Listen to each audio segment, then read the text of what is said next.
tema que se llama el texto expositivo o explicativo.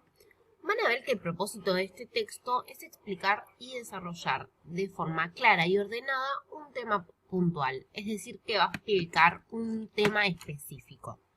Este tipo de texto lo van a encontrar generalmente en libros escolares, enciclopedias, páginas de internet o a veces en revistas, ¿sí?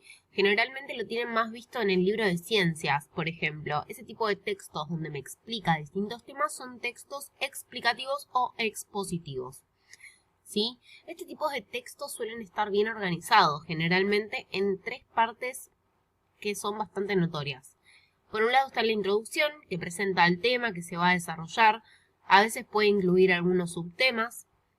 Después va a tener un desarrollo, que es donde se explican los temas y subtemas a explicar, según el tema que trate este texto. Y se presentan detalles y datos importantes para su comprensión. Por último, va a estar la conclusión, donde se realiza una evaluación o más bien una reflexión sobre el tema que se desarrolló en el texto. Para presentar mejor la información, a veces suelen tener títulos y subtítulos que presentan el tema que se va a desarrollar. Es decir, que va a presentar en distintas partes el tema a desarrollar, ¿sí? Por eso se incluyen los subtítulos, que serían estas subpartes. Suelen utilizar frases enunciativas, es decir, que afirman o niegan algo.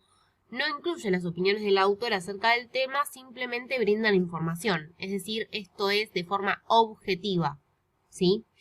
Para facilitar comprensión del texto suelen utilizar algunos recursos, como definiciones, ejemplos e imágenes y gráficos.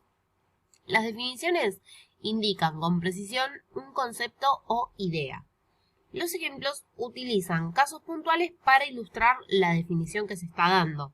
Y por último, las imágenes y gráficos organizan la información de manera visual. Ahora, ¿cómo hago para escribir uno? ¿Cómo hago para escribir mi texto explicativo? Bueno, van a ver que vamos a tener pasos para escribir nuestro texto explicativo. Vamos con el número 1. El primero, obviamente, es elegir un tema. ¿Cómo sé qué texto escribir si aún no elegí mi tema? Me voy a preguntar, ¿sobre qué quiero escribir? Puede ser algún animal, un ídolo, una serie, una película, un videojuego o algún tema que yo sepa que me guste mucho y que lo conozco, ¿sí? Acuérdense que siempre que hablamos de algo tenemos que conocerlo, no podemos hablar de algo que no conocemos. Entonces, si yo, por ejemplo, miro una serie que me encanta como Stranger Things, bueno, me voy a tratar de asesorar mucho sobre este tema porque lo voy a tener que explicar en este texto, ¿sí? Una vez que ya elegí el tema, en este ejemplo, ¿no? Yo estoy diciendo que es Stranger Things, ya tengo mi tema. Bueno, voy a pasar al paso número 2, que va a ser planificar mi texto, ¿sí? ¿Qué quiero contar sobre este tema? ¿Qué es el tema que estoy hablando? ¿Cuáles son las cosas que no me puedo olvidar de contar? Porque son súper importantes para el tema que voy a mencionar, ¿no? ¿Para qué sirve el tema que estoy contando? Y por último, en lo que voy a pensar es a quién se lo quiero contar.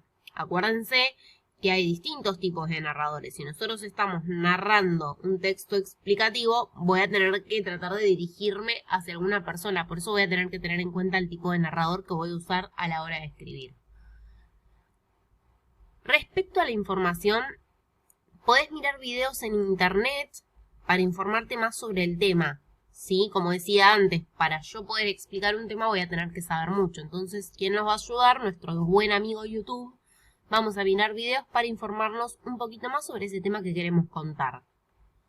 Después, respecto al texto, si no me doy una idea cómo lo puedo armar, bueno, voy a hojear cómo son este tipo de textos para darme una idea de cómo es la estructura de este texto, ¿sí? Cuántos párrafos tiene que tener más o menos, cómo empiezan, cómo organiza esta información.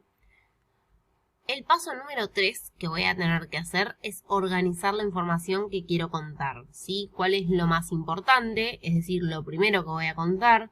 ¿Cuál es la información necesaria? O sea, un poquito menos importante. Y por último, los datos curiosos. Es decir, que si los incluyo o no los incluyo, va a generar el mismo efecto en el lector. Solo lo estoy poniendo por curiosidad, por eso es un dato curioso, ¿sí? Ten en cuenta que tu texto lleva una introducción, como expliqué al principio, el desarrollo y por último la conclusión, ¿sí? Y el paso número 4 ya cuando empezamos a escribir nuestro texto. ¿Sí? Vamos a escribirlo teniendo en cuenta lo planificado, ¿sí? El orden, qué era más importante, qué no, qué tengo que poner. Y el quinto paso va a ser revisar, releer el texto que escribí, ¿sí? Prestando mucha atención a lo que escribí. ¿Qué es lo que tengo que prestar atención? Bueno, las palabras que se repiten, ¿sí? Las voy a reemplazar por sinónimos, por supuesto, o por palabras que tengan algún significado más o menos similar. Voy a revisar que usé las mayúsculas en el inicio de las oraciones y en los sustantivos propios, ¿sí? Si estoy hablando, por ejemplo, de los actores de una serie, obviamente les voy a tener que poner mayúsculas a sus nombres porque son sustantivos propios. Por eso tienen que prestar atención. También a lo que le voy a prestar atención es que las oraciones no sean muy largas, ¿sí? Y por último, voy a revisar que haya usado los signos de puntuación. En este caso yo solo menciono la coma, pero bueno, ustedes saben que pueden usar comillas, paréntesis, pueden usar los dos puntos, pueden usar punto para separar los párrafos. En fin, todo esto lo pueden revisar en Kahoot! Tips.